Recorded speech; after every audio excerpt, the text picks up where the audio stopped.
Iran ने मशरिक़ वस्ता में America को सख्त पैगाम भेजा है। जी हां, सोशल मीडिया पर भी आपने तस्वीरें देखी होंगी कि ईरान के अंदर किस तरह से साइन बोर्ड, बड़े बड़े से तेहरान में साइन बोर्ड लगे हुए हैं और उस साइन बोर्ड पर अमेरिका का जो सबसे ताकतवर बहरी बेड़ा है यूएस अब्राहम लिंकन, उस बेड़े पर ईरान का मिसाइल गिरता हुआ दिख रहा है और समंदर में चारों तरफ खून ही खून नजर आ रहा है। ऐसे में अब सोशल मीडिया पर ईरान ने अमेरिका और डोनाल्ड ट्रंप के लिए, इजराइल और बिन्यामिन नेतन्याहू के लिए एक बड़ा पैगाम भेजा है और इस पैगाम में उन्होंने कहा है कि जहन्नुम में आपका खुशामदीद। जी हां, यह पैगाम दरअसल भेजा गया है ईरान की तरफ से अमेरिका को लेकर, डोनाल्ड ट्रंप को लेकर और इजराइल और बेन्यामिन नेतन्याहू को लेकर। जैसे ही अमेरिका का जो सबसे ताकतवर बहरी बेड़ा है यूएस अब्राहम लिंकन खलीज फारस में लंगर डालता है और यहां पर आकर खड़ा होता है, उसके फौरन बाद सोशल मीडिया पर ईरान की तरफ से एक पैगाम आता है, एक सख्त मैसेज आता है कि जहन्नम में आपका खुशामदीद, जहन्नम में आपका इस्तकबाल है। इस तरह का सख्त मैसेज ईरान की तरफ से भेजा गया है। तो ईरान का अमेरिका और इजराइल को दरअसल ये इब्रानी जबान, जो ईरान में जबान इस्तेमाल की जाती है, इब्रानी जबान में बाकायदा ये ट्वीट किया गया है। अमरीकी बहरी बेड़े को निशाना बनाने की तस्वीर एक्स पर पोस्ट की गई है और इसको अपलोड करके बाकायदा सोशल मीडिया पर यह लिखा गया है कि जहन्नम में खुशामदीद। तो आप देखिए जिस तरह से ईरान के supreme leader Ayatollah Ali Khamenei कह रहे थे कि दुश्मन की तरफ से अगर कोई नापाक हरकत की जाती है तो पूरे इलाके को एक तरह से जहन्नम में तब्दील कर दिया जाएगा।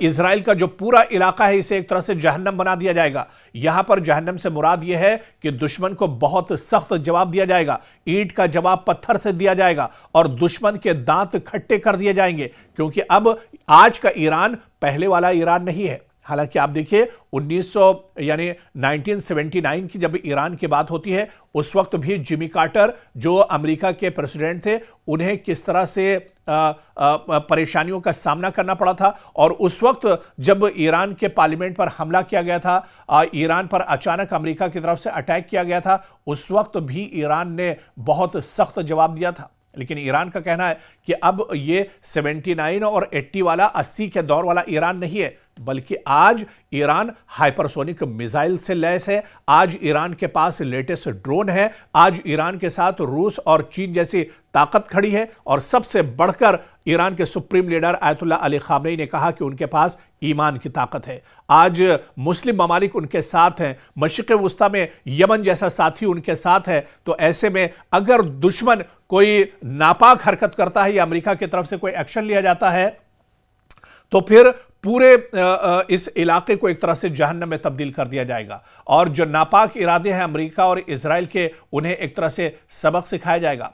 और शायद यही वजह है कि डोनाल्ड ट्रंप बार बार बयान तो दे रहे हैं लेकिन हमला करने की अभी तक उन्होंने कोशिश नहीं की है। अभी तक साफ साफ अल्फाज में यह नहीं कहा गया डोनाल्ड ट्रंप की तरफ से कि वो हमला करेंगे, क्योंकि ईरान पर हमला करने के बाद किस तरह से इजराइल को जवाब मिला था, वो पिछले दिनों की 12 दिनों की जो जंग है वो एक तरह से बताती है और इजराइल को बहुत अच्छे से सबक मिल चुका है इससे पहले। इसी वजह से डोनाल्ड ट्रंप भी हमला करने से पहले अब सोच रहे हैं कि किस तरह से कदम उठाया जाए, किस तरह से। अब्राहम लिंकन खलीज फारस जरूर पहुंच चुका है, B-2 बम्बर भले ही तैयार है या F-35 अमेरिका का भले ही एक तरह से उस पर पायलट बैठ चुके हैं और सिर्फ अगर जरूरत है तो डोनाल्ड ट्रंप के इशारे की जरूरत है। लेकिन डोनाल्ड ट्रंप आखिर इशारा क्यों नहीं कर पा रहे? उसके पीछे दरअसल कई चीजें हैं जो इससे पहले भी हम आपको बहुत तफसील में बता चुके हैं कि एक तो मशरिक़ वस्ता में सियासी हालात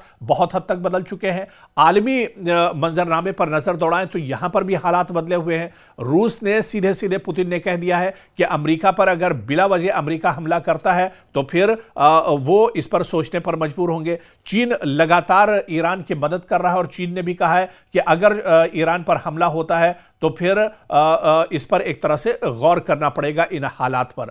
तो अब हालात काफी ज्यादा मशरिक़ वस्ता के बदले हुए हैं और इसी वजह से अमेरिका कोई भी कदम उठाने से पहले सोच रहा है। हालांकि अमेरिका और इजराइल के बीच में लगातार बैठकों का दौर चल रहा है। बिन्यामिन नेतन्याहू और डोनाल्ड ट्रंप लगातार बैठकें कर रहे हैं, लगातार फोन पर उनकी बातचीत हो रही है, लेकिन एक डर और खौफ इन बड़ी ताकतों के बीच में, जो अपने आप को सुपर पावर कहते हैं, जिनके पास लेटेस्ट हथियार हैं, जिनके पास B-2 बम्बर है, जिनके पास USS अब्राहम लिंकन जैसा सबसे मजबूत बहरी बेड़ा है, लेकिन फिर भी यह हमला नहीं कर पा रहे हैं, क्योंकि इसकी कई वजह बताई जा रही हैं। और फिर ईरान की तरफ से जो बयान आया है, ईरान के सुप्रीम लीडर की तरफ से जो बयान आया है, ईरान के आर्मी चीफ की तरफ से जो बयान आया है, उन्होंने कहा है कि दुश्मन अगर इस बार कोई गलती करता है तो उसे बहुत बड़ा खमियाजा भुगतना होगा मशरिक़ वुस्ता में। और शायद इसी वजह से अमेरिका या इजराइल कोई कदम उठाने से पहले 10 बार सोच रहे हैं, इस पर गौर व फिक्र कर रहे हैं। अब्राहम लिंकन भले ही खलीज फारस में आकर लंगर डाल चुका है, डट चुका है, लेकिन हमले की कोशिश अमेरिका नहीं जुटा पा रहा है।